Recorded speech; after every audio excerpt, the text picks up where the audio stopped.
Hey butterflies, welcome to my channel. Thank you so much for tuning in. My name is Ruby. So this is part 2 of the video that I was doing on bringing our mind into our heart space, talking about Ma'at and Tehuti, the Egyptian deities. So I did the video on Ma'at already because she is the cosmic principle that we have to start with. So this is part 2 with Tehuti. And just to reiterate from the first video, I'm talking about the air element, which is tied with Mercury, our mind, which is also what Tehuti rules. And the air element is also associated with our heart chakra. So there's this interplay of the mind and the heart at all times that's always unified together. Ma'at and Tehuti are both counterparts to each other, even though they are separate deities and separate expressions. They cannot be without each other, okay? So make sure you watch part 1 to understand Ma'at, and now we're gonna move on to Tehuti. So I'm going to be using the same format as when I talked about Ma'at. I have some notes here from books and just straight up information and knowledge, and then I'll also have my own interpretation and perception on it. But like I always say, resonation and your own perception is what is most important. That's why I want to speak about these deities so that you guys can, just tap into your own perceptions. Their ancient wisdom, knowledge resonates with a bunch of people for a reason, So Thoth, Tehu is also the oldest name for the Ibis Bird. That's usually what he's represented as. He has the head of the Ibis Bird. So I'm going to use the same format. I'm going to be using the I am affirmations at the end as well. I'll also write them in the description. And like I said in the previous video, the reason why I'm doing that is because however you'd like to view these energies and deities, however you'd like to connect with them, they are also concepts of our mind and our heart. Ma'at being the heart, Tehuti being the mind. And there is this disconnect. Like I said, there's an interplay between both of them at all times. The heart and the mind are always connected. And in society, we are taught and almost glorified to disconnect it more and more. And we become in habit, we become in practice with doing that. So there's definitely a collective kind of disconnect in that. Tapping into these energies in an I am form helps us tap into that consciousness. So that's up to you guys. If you guys would like to do those affirmations with me at the end, listen to them. I'm going to put them in the description because I want to encourage you guys to do it yourself, to read it out yourself, to write it out yourself, voice note it, whatever you would like to do.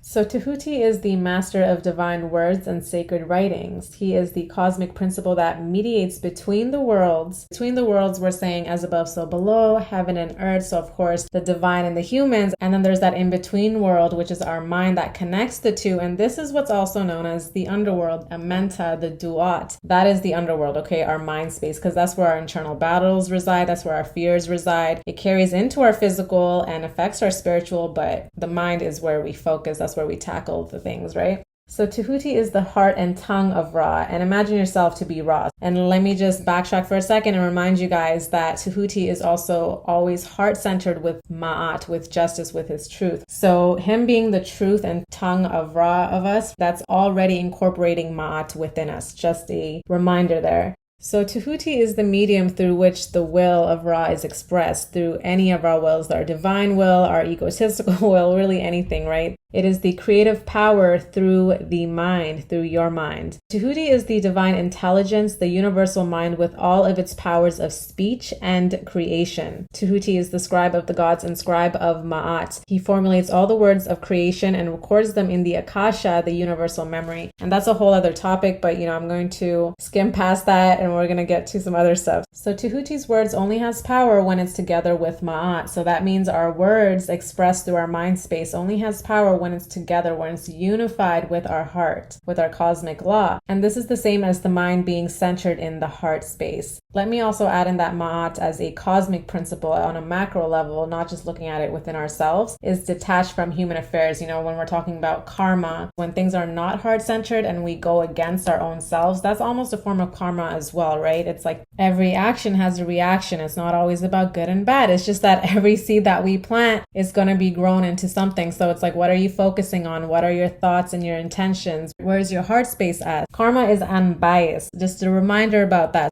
So Tehuti is intimately connected with the life and death of every individual, our mind space, of course, and he teaches the knowledge of magic indispensable for the soul's safe passage through the Duat. Tehuti arbitrates between light and dark, that eternal struggle and battle between light and darkness, right? That happens whether it's within us or without us, usually both. And he understands the necessity for both principles, and he keeps these forces in exact equilibrium of Ma'at in the heart space. So that's wisdom, right? Wisdom wisdom knows that both principles are just as necessary, and it's not about neglecting either or. So when you're tuned in with your heart space, that's the unknown as well. That's kind of a form of darkness as well. The mind space is usually associated more with the light and the sun and etc. So the very first step in bringing our mind into our heart space, refer to video 1 with our truth, standing in our truth, being nourished by our truths. And then we move on to our mind space with our truth centered. But now it's like, okay, well, does your mind understand these principles and these dualities? How much are you going to feed in to these dualities, both within and without? Which dualities do you want to focus on if you're going to do that? There's like endless questions when it comes to these concepts, because we're talking about light and dark. It's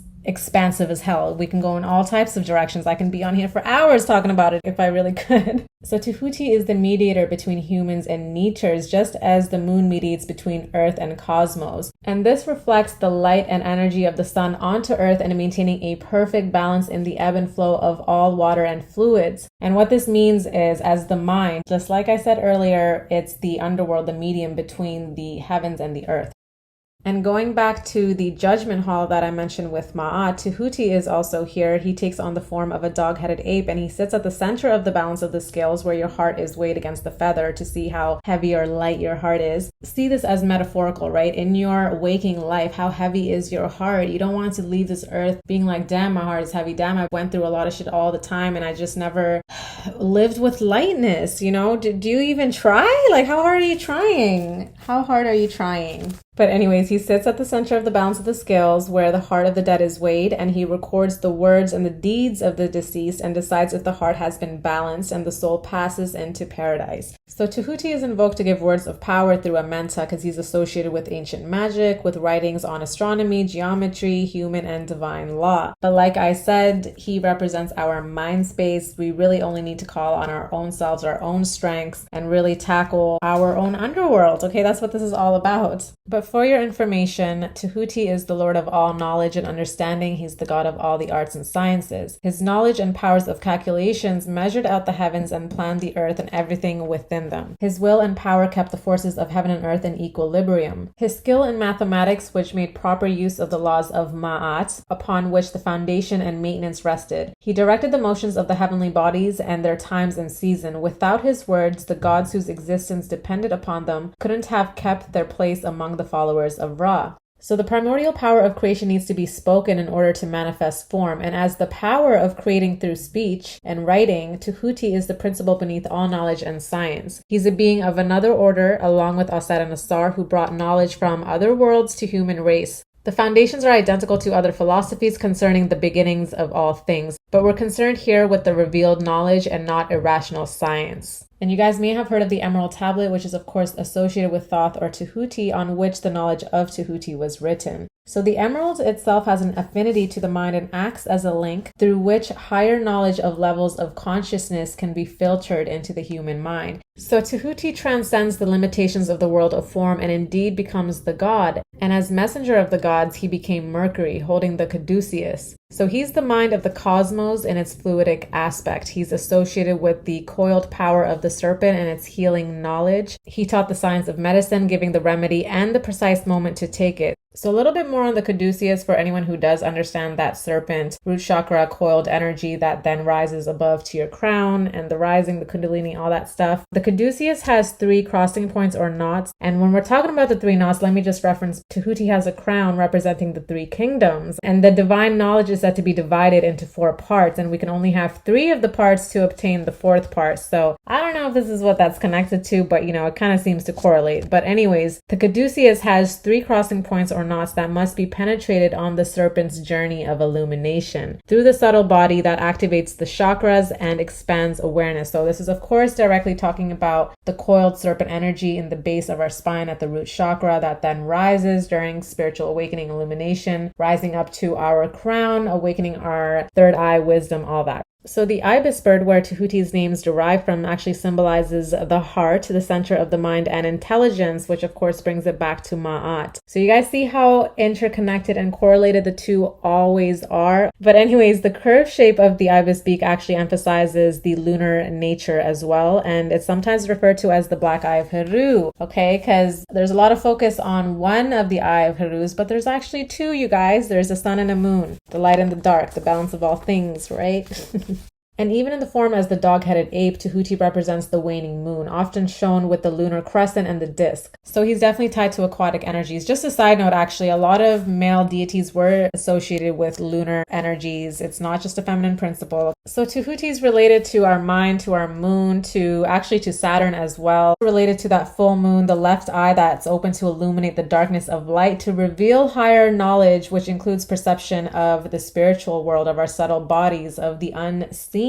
So that's really the question here. Is your mind able to see the unseen? Is it able to tune in with your heart space, you know? So I'm not going to reiterate myself. I'm not going to go in circles. The video has been long enough as it is. I'm going to get to the affirmations now. Thank you for tuning in for anyone who doesn't want to listen to the affirmations. I hope this video helped you in some way, but we are going to get to the affirmations. And like I said, I will list it also in the description box for you guys. So as Tehuti, as Mercury, as air, as the mind space, I am the master of divine words and sacred writings. I'm a cosmic principle that mediates between the worlds, and being the heart and tongue of my soul, I am the medium through which my will is expressed. I am the creative power through my own mind. I am divine intelligence. I am the universal mind with all of its powers of speech and creation. I am the scribe of the gods and the scribe of Ma'at, of my own heart, of my own gods. I formulate all the words of creation and record them in my Akashic records, in my universal memory. My word only has power when I'm together with my heart, my cosmic law. This is the same as my mind being centered in my heart. I arbitrate between light and dark. I understand the necessity for both principles of light and dark within me and without me, and I keep these forces in exact equilibrium of my truth and of my heart. I'm a mediator between heaven and earth, as the moon mediates between earth and cosmos, reflecting the light and energy of the sun onto earth and maintaining a perfect balance in the ebb and flow of all water and fluids. I am the Lord of all knowledge and understanding. I am the God of all the arts and sciences in my world. My knowledge and powers of calculations measured out the heavens and planned my earth and everything within them. My will and power kept the forces of heaven and my earth in equilibrium. I act as a link through which knowledge of higher levels of consciousness can be filtered into my human mind. I transcend the limitations of the world of form and indeed become the God within me. As messenger of the gods, I become Mercury, holding the Caduceus. I'm the mind of the cosmos in its fluidic aspect. I'm associated with the coiled power of the serpent and its healing knowledge. I teach myself the science of medicine, giving the remedy and the precise moment to take it. All right, butterflies, there's so much to say when it comes to Tahuti and the mind space, but do not forget to keep it centered within the heart. It's always connected. If it's like in two different worlds right now, this is your sign to bring it back into union because they are meant to be together. And do not forget the power of your mind when it comes to creation, because that's another big thing with our seeds, right? Make sure you pay attention to your thoughts, the seeds that you're planting, the intentions, what you're focusing on, what your attention is on, because we have the power to create every moment with every thought, with every seed. And don't forget to bring that powerful creation into reality through writing and through your words. Journal, write, speak, do all of it, okay? All right, butterflies, thank you so much for tuning in. Stay flying free and I'll see you next time. Bye.